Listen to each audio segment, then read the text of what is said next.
Tengo el honor de estar acompañada por Arturo Valenzuela, quien es no solamente uno de los académicos más reconocidos en el tema de las Américas a nivel global, sino que también trabajó en el Departamento de Estado para América Latina con el presidente Barack Obama y también con el presidente Bill Clinton, una persona muy influyente en la Casa Blanca en todo lo que tiene que ver con asuntos de América Latina. Bienvenido, gracias por acompañarnos esta mañana en TVN Noticias. Un honor y un placer estar con ustedes. Muchísimas gracias. Tengo que empezar con el tema de Cuba y Venezuela. Y la pregunta obligada es, ¿por qué Estados Unidos decide, por un lado, tenderle un puente a Cuba y por otro lado, romper esos puentes de diálogo con Venezuela? Bueno, en primer lugar, ya hacía tiempo que debió haber Estados Unidos evolucionado en el tema hacia Cuba. Me tocó como subsecretario del presidente Obama en su primer gobierno empezar esto y efectivamente tratamos mucho de llegar a este lugar, porque con el fin de la Guerra Fría no tenía sentido de que efectivamente tuviera Estados Unidos todavía un lío con Cuba. No tenía sentido.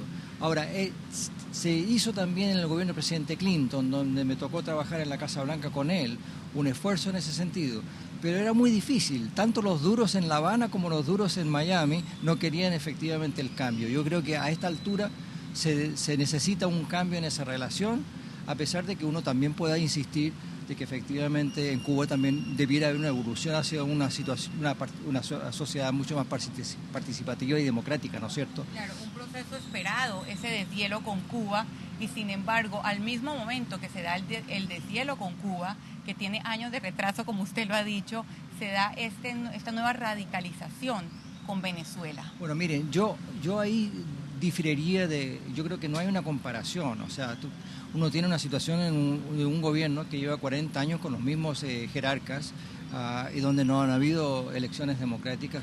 Lo de Venezuela es algo completamente distinto, sin duda. Ahora, también ha habido una situación difícil en Venezuela, política. Se está persiguiendo, hay que decirlo, a sectores de la oposición, a la prensa y ese tipo de cosas. Ese no es el compromiso de los países de las Américas en este momento. Todos luchamos muy fuertemente en contra de las grandes dictaduras que ocurrieron. Acordémonos de que solamente 3 países evitan la dictadura de los años 60, 70 y 80 en América Latina y fueron muy cruentas. No estamos en eso, pero tampoco un gobierno democrático. Y reconozco que el gobierno de Venezuela, todos lo reconocemos, es un gobierno electo, pero tampoco puede perseguir a la oposición. En ese sentido hay una diferencia de opinión, pero aclaremos bien, no hay un conflicto de fondo entre Estados Unidos y Venezuela. Usted como académico debe saber que una de las definiciones más difíciles es la definición de democracia, porque cada quien o cada régimen dice ser democrático y cada institución o cada país que toma medidas como un bloqueo contra el otro país lo acusa de no ser democrático. ¿Cómo en estos tiempos donde hay elecciones en muchos países, pero sin embargo los mandatarios, algunos les dicen dictadores o mandatarios, se perpetúan en el poder y suprimen libertades, podemos definir qué es una democracia y qué no es una democracia? Bueno, esa es una excelente pregunta. La verdad de las cosas es que lo que hay que subrayar, que el gobierno democrático es un gobierno del pueblo, por el pueblo y para el pueblo, pero no es el gobierno de la mayoría del momento, con la mayoría del momento, por la mayoría del momento. Y eso es lo que hay que aclarar. O sea que una mayoría del momento no puede llegar y acabar con las libertades de otras personas. La democracia tiene que proteger las minorías y muy especialmente las mayorías futuras. Esa es la clave. Entonces, si uno no permite que un opositor efectivamente lleve una campaña para unas elecciones más adelante, acusándole de algún tipo de subversión, pero sin fundamento, eso tampoco no es democracia. La democracia en realidad tiene que defender los derechos de las minorías y los derechos civiles y humanos de las personas, precisamente porque la democracia es de todos y no solamente de una mayoría pasajera. Un requisito básico, la defensa de los derechos de las minorías, estamos completamente de acuerdo en eso. En esa radicalización con la que entiendo usted no está de acuerdo en el tema de Venezuela, en los últimos días, y no sé si tiene que ver con la proximidad de la cumbre, hemos visto que el Departamento de Estado le ha bajado un poco el tono a sus declaraciones con Venezuela, incluso se menciona la posibilidad de un diálogo. Aquí tuvimos hace 2 días al embajador de Venezuela en Panamá, que también dice que ellos están abiertos y dispuestos a un diálogo. La canciller panameña, que estuvo aquí también con nosotros ayer, habló de la posibilidad de que Panamá fuera ese puente, como lo está haciendo en esta cumbre de facilitador. ¿Usted ve esa posibilidad en esta cumbre? Sí, sin duda, y yo creo que a lo mejor no en esta cumbre, pero para hacia adelante debiera haber un diálogo. Lo que francamente yo rechazo en forma bastante tajante es la noción de que Estados Unidos tendría algún problema de querer ingerir en los asuntos internos de Venezuela desde un punto de vista bélico o algo por el estilo. Se exageró demasiado, desgraciadamente, la declaración cuando Estados Unidos le quitó la visa a 7 personas en Venezuela. Y Venezuela respondió diciendo de que eso es una agresividad, no tiene nada que ver. Ahora, yo creo que la declaración que hizo Estados Unidos fue equivocada, no debieron haber usado un lenguaje. Ese lenguaje es un lenguaje bastante técnico, ¿no? Esas son las facultades que le da el presidente para poder sacar visas. Tiene que ver con una situación donde podría haber un inminente problema para los Estados Unidos de seguridad, pero no debió haberse usado ese idioma y yo creo que se reconoce que también fue exagerado. No quería abordar todavía este tema, pero usted menciona las visas y aquí en Panamá tenemos unas investigaciones en varios campos del gobierno anterior sobre el tema de corrupción. Se han revelado que 17 personas relacionadas a negocios o al gobierno anterior se han quedado sin visa y sin embargo el expresidente Ricardo Martinelli ha buscado su autoexilio en Miami. No sé si sigue ahí, no se sabe, pero sí pasó muchos días. ¿Cuál es el criterio? Yo creo que esa es la mejor pregunta que mucha gente se hace y no encontramos respuesta. ¿Cuál es el criterio para que algunos exfuncionarios o funcionarios le quiten la visa y a otros no? Miren, lo que hay que aclarar y hay que subrayar, y esto es muy, muy, muy importante, y es que estos son criterios que no se basan en temas políticos, o sea, no es un criterio de política exterior. Estos son criterios, el tema de las visas, que se basan netamente en temas judiciales o que tienen que ver con problemas judiciales. En el caso, por ejemplo, de Venezuela, tiene que ver con acusaciones también de narcotráfico o de... ¿Serán ciertas o no? Son por lo menos acusaciones que provienen del sector judicial. Así que si hay un problema en ese caso, es un problema que tiene que ver con la justicia y no con la política. Es potestad de Estados Unidos decidir a quién le da una visa o no, pero aquí en Panamá sigue siendo un misterio cómo es posible que algunos funcionarios de menor rango del anterior gobierno haya suficiente mérito para retirar esa visa y no al expresidente Martinelli. Quería comentarle eso porque es un asunto de interés nacional. Pero voy a seguir con el tema de Cuba. Se ha hablado también de la posibilidad de que durante esta cumbre Estados Unidos retire a Cuba de la lista de países que no cooperan con el terrorismo. ¿Usted ve esa posibilidad? Mire, yo no sé si se podrá anunciar eso en este momento. Sin duda que se ha estado investigando eso. El presidente tiene que declararle al Congreso que efectivamente ya no tiene sentido mantenerlo al país en esa lista. Antes de hacerlo tiene que hacerse una investigación profunda. Lo que demora siempre en Estados Unidos es que es un gobierno muy grande, así que los que deciden no son el presidente y algunos asesores o el Departamento de Estado, sino que una cantidad de instituciones gubernamentales que tienen que ver con el tema, especialmente la gente que maneja los temas justamente de terrorismo y ese tipo de cosas en la parte judicial y en la parte de seguridad. Toma tiempo estas decisiones, pero yo le digo como una persona que estuvo a cargo de la política de Estados Unidos hacia América Latina en el gobierno del presidente Obama, en su primer gobierno, que claramente que eso debiera hacerse y se estaba buscando cómo hacerlo antes. Se empantanó un poco por el tema del señor Gross, ¿se acuerdan ustedes? Claro de la persona? Pero en todo caso yo creo que esto va a salir luego y que se va a normalizar la relación entre los dos países a pesar de las diferencias que van a seguir existiendo. Obviamente el siguiente paso en esa normalización con Cuba y lo que exige el gobierno de Cuba es que cese el bloqueo, pero en estos momentos con un Congreso de mayoría republicana los analistas dicen que es prácticamente imposible. ¿Usted qué piensa? Bueno, hay que aclarar también algunas de las cosas, que el presidente con sus facultades que tiene puede levantar muchas cosas. De hecho, Estados Unidos es el exportador más grande de productos agrícolas a Cuba. Y efectivamente con las medidas que ha tomado el presidente en forma unilateral, con su autoridad ejecutiva, ha podido también levantar muchas de las restricciones que habían anteriormente.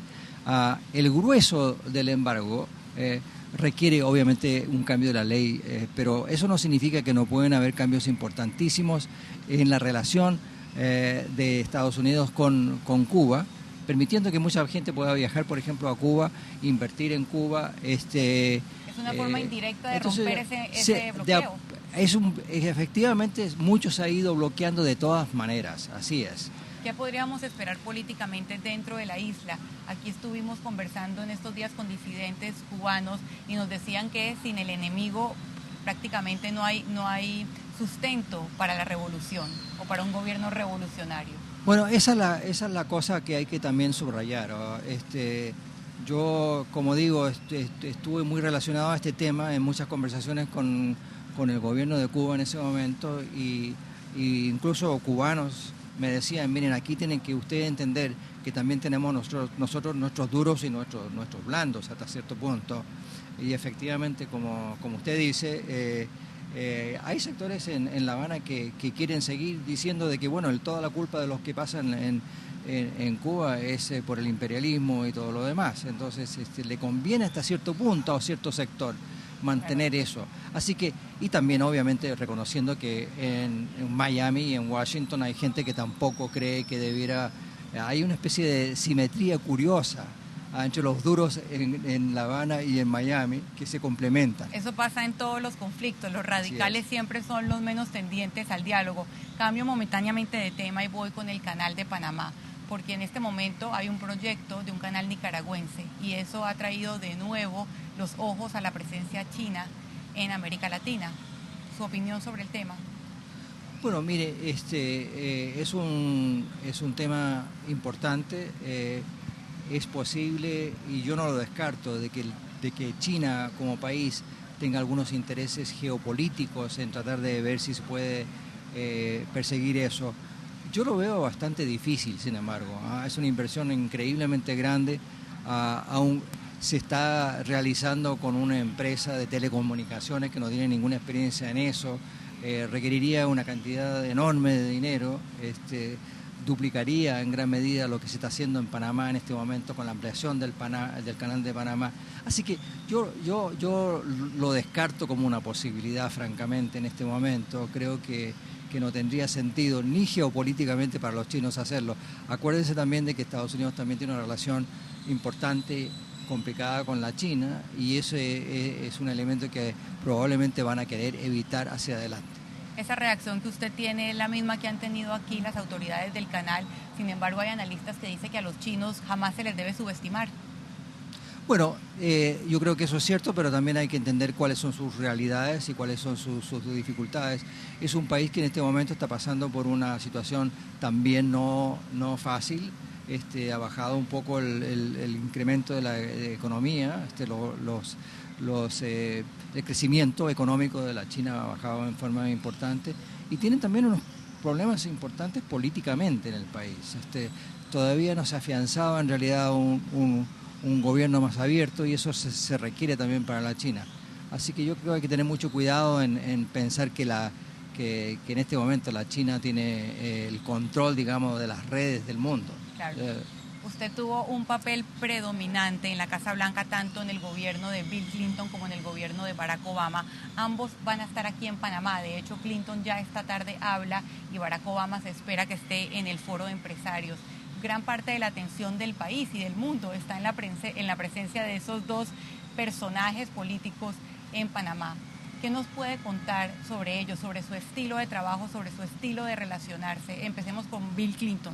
Bueno, yo le tengo un enorme aprecio al presidente Clinton. Trabajé muy de cerca con él en la Casa Blanca. Estuve a cargo de América Latina en el Consejo de Seguridad con él.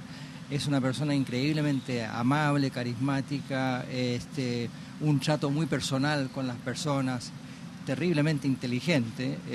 Lo vi en muchos, increíblemente inteligente. Le tengo mucho aprecio, con una gran visión del mundo. Ahora, hay que reconocer también que Barack Obama, no trabajé tan directamente con él, porque no estaba en la Casa Blanca, estaba en el Departamento de Estado. También es una persona de una extraordinaria inteligencia. Los dos son grandes oradores, ¿no es cierto? tienen un estilo un poco distinto. Yo creo que el presidente Obama es un poco más distante, no tiene esa capacidad de conectarse con la gente, que lo tiene incluso Bill Clinton en televisión, que es una cosa bastante extraordinaria, pero ambos son grandes líderes que han jugado un papel importantísimo en evolucionar a Estados Unidos de la época de la Guerra Fría a la época hoy en día, donde lo que se busca son grandes acuerdos, donde se busca un respeto por el trabajo en conjunto, donde se privilegia el multilateralismo y no el unilateralismo, y donde se busca solucionar los problemas con el diálogo en vez de con la guerra. También esa experiencia que ha tenido en la Casa Blanca y en el Departamento de Estado le da mucha cancha y mucho conocimiento de lo que son estas cumbres, y hemos venido hablando estos días que lo normal es que los temas extraoficiales opaquen esos temas de agenda oficiales. En esta ocasión se pretende hablar de equidad y de cooperación, pero para muchos analistas el verdadero tema será Venezuela.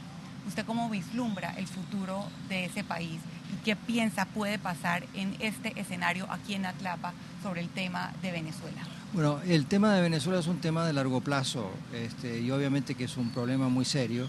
Es el país que probablemente tiene las dificultades más complicadas en este momento desde un punto de vista económico.